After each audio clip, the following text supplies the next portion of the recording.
I'm going to show you how to take the axle out of a Honda 200 TRX SX.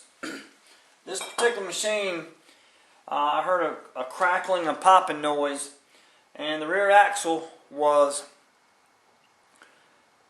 the bearings in it are going bad, or let's just say they're bad.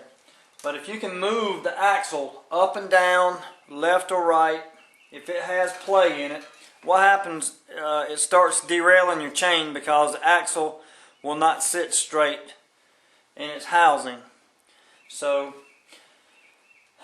anyway, what you'll have to do is remove the axle. You have to take the wheel off. This is your wheel hub where the wheel bolts onto. This will be sitting right in here. I had to drive it off, and for video purposes, for time constraint, I'm going to just give you a quick idea what you got to do.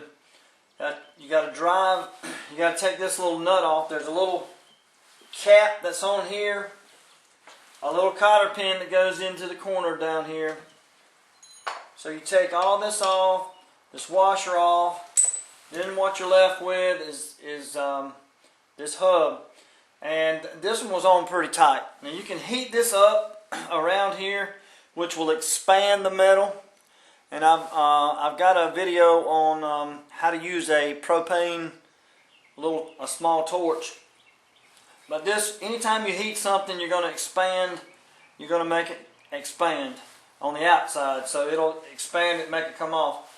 I was actually able to drive this one off just using a hammer. This is pretty hard metal, so it didn't bend it or anything. So once you get that off, you got another nut right here. You got to drive that nut off, and this just retains this big nut here.